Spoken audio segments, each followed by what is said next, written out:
Hi there, welcome back.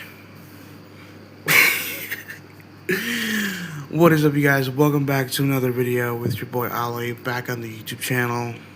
I mean, if anyone's watching, you saw that I changed my username. You know what else I changed? Got a new haircut, boy.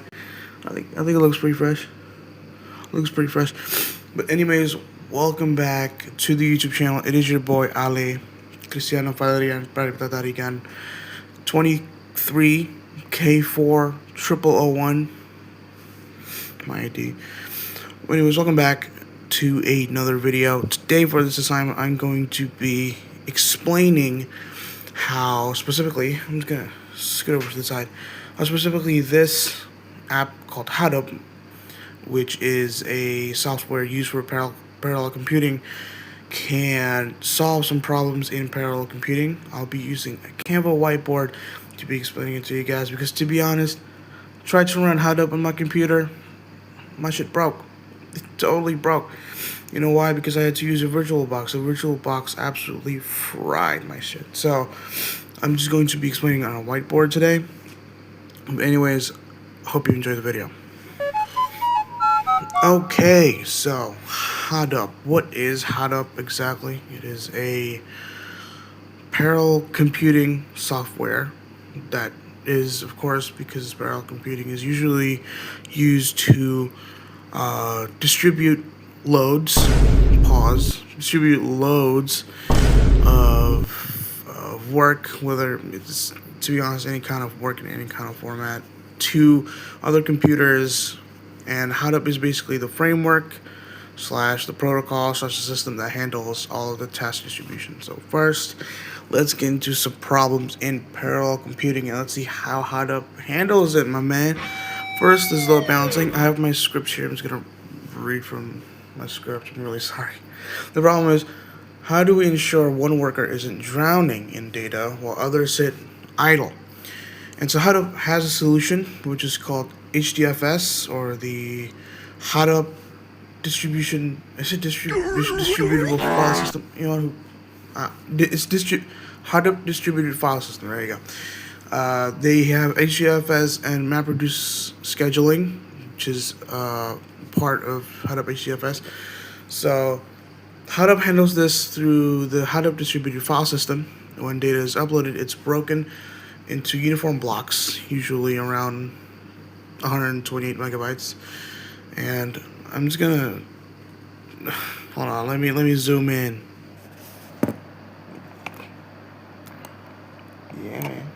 Yeah, man. So this is the HDFS architecture. The name node. I hope you can see my cursor. But the name node knows exactly where these blocks are. When a job starts, the yarn, which we'll be talking about later, it's a resource negotiator, resource manager, assigns tasks to nodes that already hold the data. If a node is busy or slow, Hadoop's speculative evaluation feature can trigger a duplicate task on a different node. The first one to finish wins, inserting a single tracker node doesn't bottleneck the whole cluster. So I guess for analogy, like if you imagine a busy pizza shop, if one chef gets 50 orders, let's say this one gets 50 orders, while another gets 2, this one, because he's probably lazy or something like that, the kitchen crashes.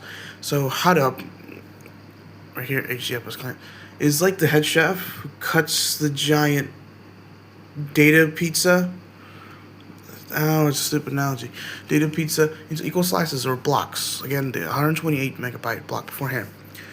He hands them out one by one. If Chef A, say this one, is slower than Chef B, then Chef B just grabs the next available slice from the counter. No one is ever waiting for a slow teammate to finish a massive pile. Let's get to the second one. Next up, I'm really sorry. Communication efficiency.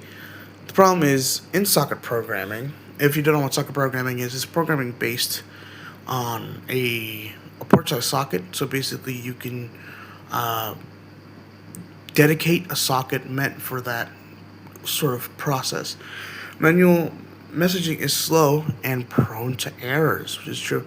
And so the Hadoop solution is data locality and shuffling. Hadoop, in our socket programming labs, we saw how much overhead manual messaging creates. So Hadoop minimizes this via data locality.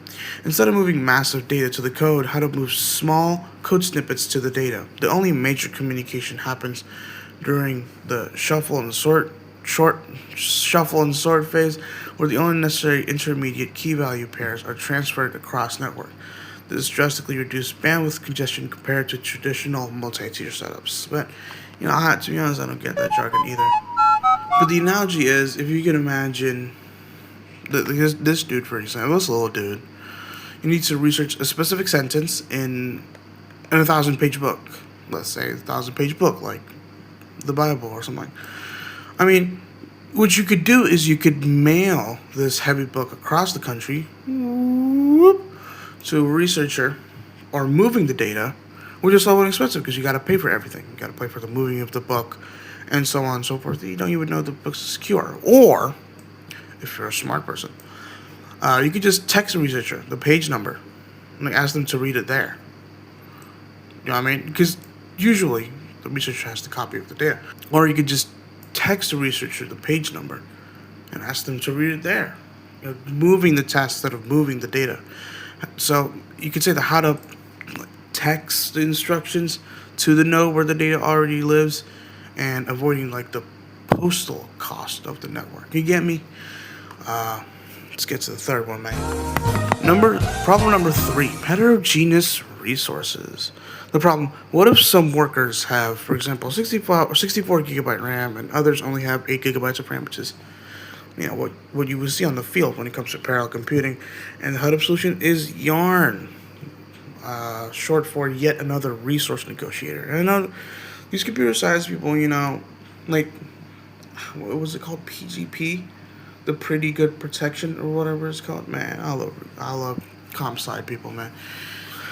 So in heterogeneous resources part, we also have challenges of heterogeneous resources. Not every server in a rack is identical. Duh. Hadoop uses their Yarn to manage this. So this is going to do a technical explanation. Yarn treats the cluster as a pool of resources. It uses containers to abstract the hardware. If a worker node is high-powered machine, Yarn... let me see here. Let me explain it here. Let me go back. Yarn treats the cluster as a pool of resources. It uses containers to abstract the hardware. If a worker node is a high-powered machine, let's say this one, Yarn allocates more containers into it. You see this container? It allocates more containers into it. If it's older, weaker machine, it gets fewer.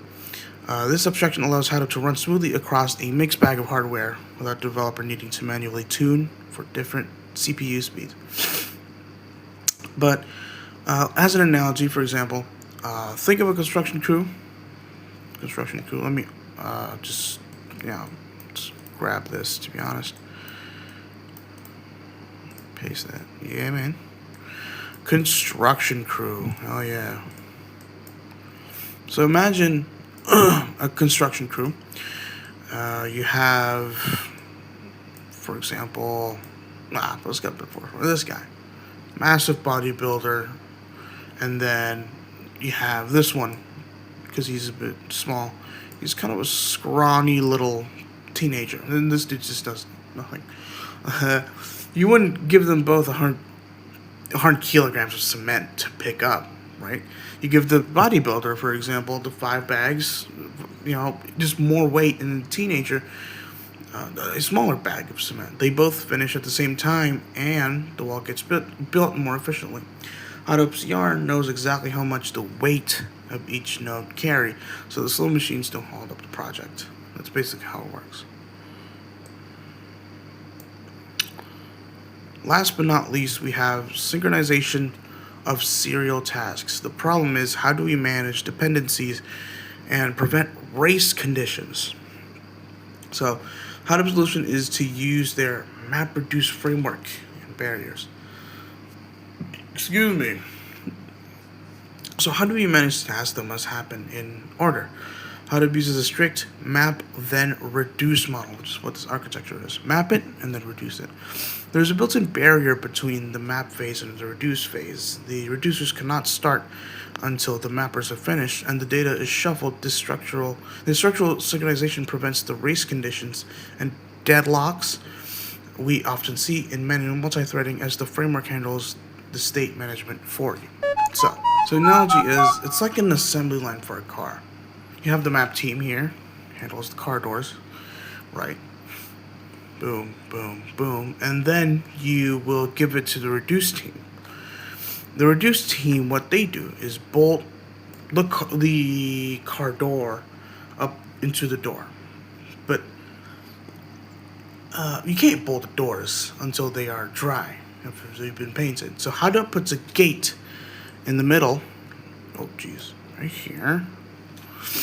Even if the bolting team is ready to go, you have to wait until every single door is painted. The gate or the shuffle phase ensures the final product is perfect and no steps are skipped.